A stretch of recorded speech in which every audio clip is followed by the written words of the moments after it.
अस्सलाम वालेकुम YouTube family, आप सब कैसे हैं? उम्मीद है आप सब ठीक होंगे, खैरियत से होंगे। अल्हम्दुलिल्लाह हम भी बिल्कुल ठीक हैं, खैरियत से हैं। और मैं दुआ करती हूँ कि आप लोग भी जहाँ हो अल्लाह के अमान में हो, आमीन। तो मेरी सुबह का आगाज़ होता है एज़ यूजुअल इस चूरन से, जो मैंने पिछले दिनों बनाया था, जिसकी रेसिपी भी मैंने आप लोगों से शेयर की थी। और ये बेस्ट चूरन है और मेरे लिए तो खैर बहुत ज़्यादा ये करामत चूरन है और इससे बहुत अच्छा आपका सिस्टम रहता है। तो सुबह उठ के सबसे पहले 1 गिलास पानी से मैं ये लेती हूँ। उसके ये मेरा वीकेंड का व्लॉग है। मैं अपने वीडियोस बनाने में बहुत ज़्यादा रेगुलर नहीं हूँ। बहुत सारे मेरे फैमिली फ्रेंड्स ने और मुझे कहा है कि आप रोज़ अपलोड करो वीडियोस, लेकिन मैं इसको बहुत ज़्यादा अपने ऊपर सवार नहीं किया मैंने चैनल को कि बस मैं रोज़ अपलोड करती जाऊँ वीडियोस। मैं जो है वो वीकेंड के वीकेंड बना लेती हूँ और समटाइम्स मेरे साथ वीकेंड भी मिस हो जाते हैं, कभी 2 वीक्स कभी 3 वीक्स। तो मैं इसको स्लो बेस पे लेके चल रही हूँ। मैं इसको बहुत ज़्यादा जो है ना वो अपने ऊपर सवार नहीं कर लिया कि बस मुझे रोज़ ही वीडियो अपलोड करनी है, क्योंकि मेरी प्रायोरिटी ये नहीं है। तो ऑब्वियसली फैमिली प्रायोरिटी है, तो उसके फैमिली के बाद अगर कोई टाइम बचता है तो फिर मैं उसमें जो है ये अपनी जो है वो एक्टिविटी कर लेती हूँ। तो आज छुट्टी का दिन था और मेरा दिल कर रहा था कि मैंने अंडे नहीं खाने और कोई भी मैंने कोई और चीज़ नहीं खानी, बस आज आलू के पराठे खाने हैं। आज लेट हो गया था लेकिन टाइम था, तो मैंने फिर आलू छील के मैंने बॉयल कर लिए थे। छील के बॉयल करना बहुत आसान होता है, मतलब आराम से आप उनको मैश करें। और मैंने मसाले डाल के उसको साइड पे रख लिया था। प्याज मैं आलू में सारे आलू में मैं नहीं मिक्स करूँगी, क्योंकि मुझे नहीं पता कि मुझे कितने आलू चाहिए। तो जितना जितना मैं आलू लेती जाऊँगी उसमें मैं प्याज डाल दूँगी, क्योंकि अगर मैं डाल के प्याज रख दूँगी पूरे सारे मिक्सचर में तो ये होगा कि अगर मैं उसे फ्रिज में रखूँगी तो अगले दिन या शाम को मैं देखूँगी तो वो फिर पानी छोड़ देता है प्याज, तो वो फिर बहुत वो किसी काम का नहीं रहता आलू का जो बैटर होता है। तो इसलिए फिर मैंने उसको जितना मुझे चाहिए था पराठों के अकॉर्डिंग मैं उसको ले रही थी। और यहाँ पे जो है ना वो अल्हम्दुलिल्लाह पराठे रेडी हो रहे थे। अच्छा, तो मैं ये बात कर रही थी कि मैं बहुत ज़्यादा जल्दी जल्दी अपलोड नहीं करती वीडियोस, क्योंकि ऑब्वियसली मेरे पास इतना टाइम नहीं होता और बहुत सारे और भी काम होते हैं। तो इसलिए मैं इसको आहिस्ता आहिस्ता स्लोली लेके चल रही हूँ। और मुझे एक दो कमेंट्स आए थे वीडियोस पे, तो मुझे उससे थोड़ी सी मोटिवेशन मिली थी और मुझे बहुत अच्छा भी लगा था कि कुछ लोगों ने देखना शुरू किया है और कुछ लोगों को पसंद भी आ रही हैं। एक थोड़ा सा मुझे क्रिटिसिज्म भी फेस करना पड़ा था, किसी ने क्रिटिसाइज़ भी किया था। एक्चुअली मेरा हाथ जो है ना वो एक है और एक ही हाथ से मैं वीडियो बना रही होती हूँ और उसी से फिर मैं मिक्स भी कर रही होती हूँ। मैं 2 हाथों से, एक से वीडियो बन रही होती है, दूसरे से मिक्सिंग हो रही होती है। तो लास्ट वीडियो में मैंने शायद चावल डालते हुए बर्तन में चावल लगे रह गए थे, तो वो ऑब्वियसली वो चावल ज़ाया तो नहीं करने थे। बाद में मैंने उसको पानी डाल के डाल दिया था पतीली के अंदर, लेकिन उस टाइम पे मैंने बस मिक्सिंग कर दिया और वो उसमें थोड़े से चावल चंद एक दाने लगे रह गए। तो उसके ऊपर मुझे थोड़ा सा किसी ने कहा था कि आप प्लीज़ चावल ज़ाया ना करें, तो ऑब्वियसली मैंने ज़ाया नहीं किए। वो मैंने बाद में पानी डाल के उसको डिश में डाल दिया था।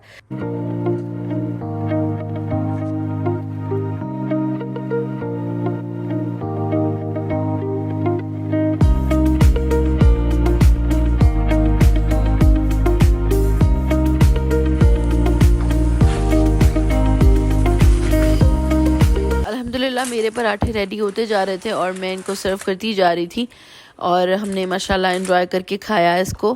और जो क्रेविंग थी कि छुट्टी वाला दिन है और आज हमने पराठे खाने आलू के, तो वो क्रेविंग भी हमारी पूरी। नाश्ते के बाद मैं तैयारी करने लग गई थी लंच की। लंच में मैं आज बना रही थी शाशलिक कह लें, इसे मंचूरियन कह लें। बेसिकली वैसे होता तो ये शाशलिक है, क्योंकि शाशलिक में वेजिटेबल्स और ये सारे चंक्स डलते हैं।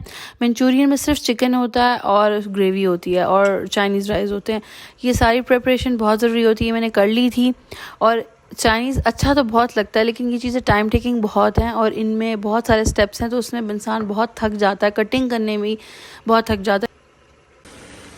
तो ये मैंने मैरिनेशन कर ली थी चिकन की और मैं उसको फ्राई कर रही थी। और आज मैं डिफरेंट तरीके से राइस बना रही थी। वैसे तो मैं सारी चीज़ें डाल के हर चीज़ को, प्याज और अदरक लहसुन और हर चीज़ को भून के इसी के अंदर गाजर और सारी कैरेट्स और ग्रीन जो है वो अनियंस डाल के मैं चावलों को बॉईल कर लेती हूँ उसी पैन में। लेकिन आज मैंने सोचा कि मैं चावलों को सेपरेटली बॉईल करके रखूँगी और फिर उसके बाद मैं सारा ये अंडे का बैटर बना के और सारी जो लवाजमात होते हैं चाइनीज़ राइस के वो करके उसके अंदर फिर दोबारा से चावलों की लेयरिंग करके उसको दम दूंगी।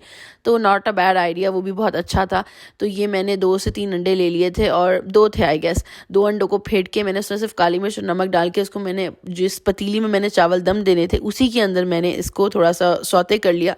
चूँकि इसकी मैं टॉपिंग सबसे ऊपर करूँगी लेयरिंग लगाने के बाद राइस की।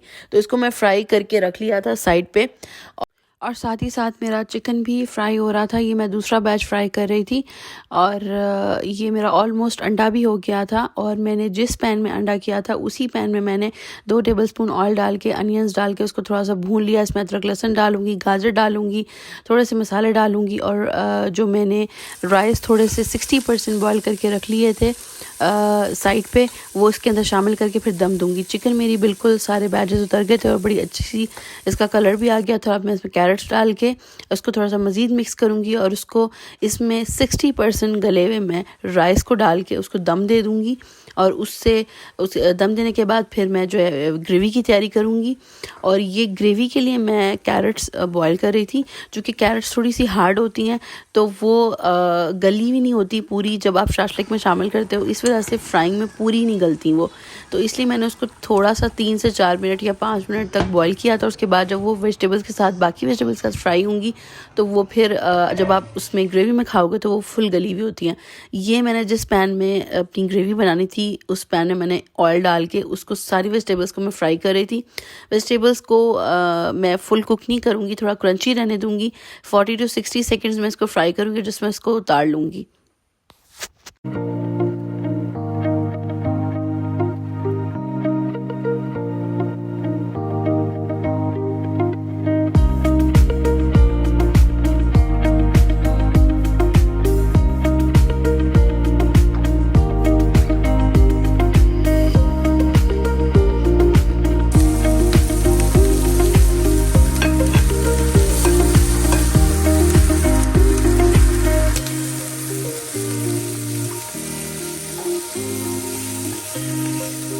यहाँ मेरी ग्रेवी की तैयारी शुरू हो गई थी, और इसमें मैं अब टमाटो केचप डाल रही थी। मैंने 4 टमाटर लिए थे, उनको ऊपर से कट लगा के उनको बॉयल कर लिया, उनका छिलका उतार लिया और उसको ब्लेंड कर लिया था।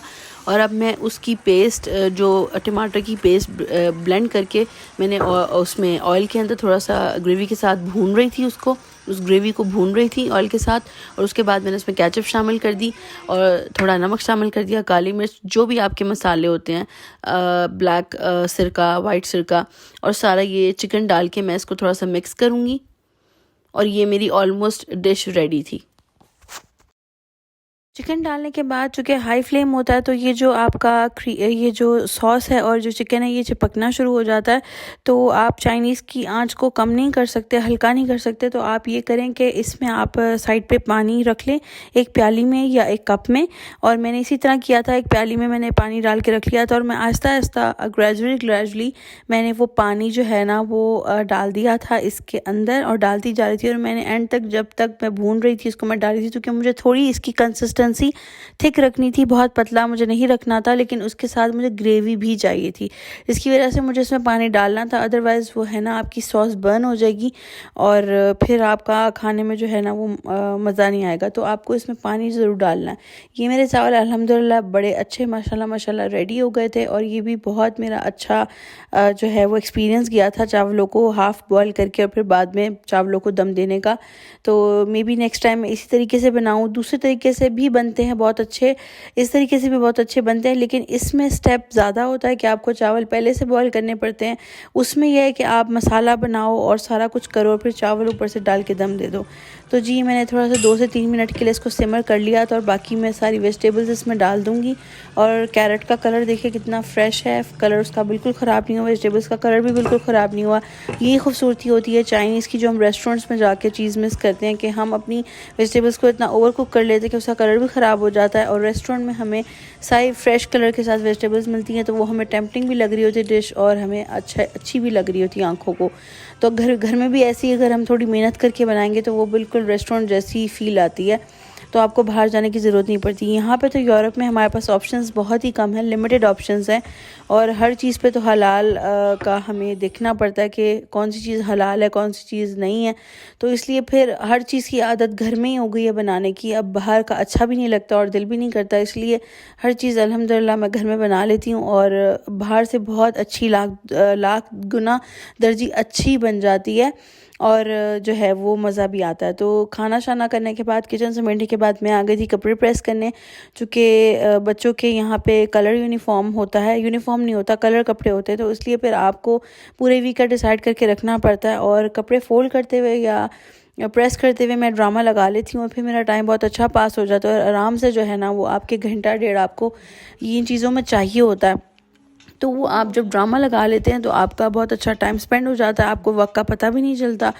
तो ये मैं सारे कपड़े प्रेस करके अल्हम्दुलिल्लाह रख लूँगी पूरे वीक के, और ये मेरे हो गए थे प्रेस। और इसके बाद मैं इतना थक गई थी, चूँकि कटिंग भी थी, फिर प्रेस भी किए कपड़े। तो वीकेंड बस इसी तरह ही होता है यहाँ पे कि आप अपने जो काम आपके पेंडिंग होते हैं वो आप कंप्लीट करें। और अल्हम्दुलिल्लाह मेरे ये सारे कपड़े जो है ना वो प्रेस हो गए थे। और फिर ये नेक्स्ट डे का व्लॉग था और ये मेरा वीकेंड कंप्लीट हो चुका था। उसके बाद नेक्स्ट डे का ये व्लॉग था, उसमें मैं बैंगन बना रही थी, बैंगन और साथ में आलू कीमा बना रही थी। तो मैंने उसका भी छोटा सा क्लिप बना लिया। कभी मेरा दिल करता है तो मैं बैंगन का छिलका उतार लेती हूँ, कभी नहीं दिल करता तो मैं ऐसे ही फेंक के बना लेती हूँ, उससे भी बहुत अच्छे बन जाते हैं। तो जी इसी के साथ मैं आप लोगों से इजाज़त चाहूँगी, दोबारा मिलूँगी एक अच्छे व्लॉग में, एक अच्छे कॉन्टेंट के साथ, और इंशाल्लाह अल्लाह हाफिज़।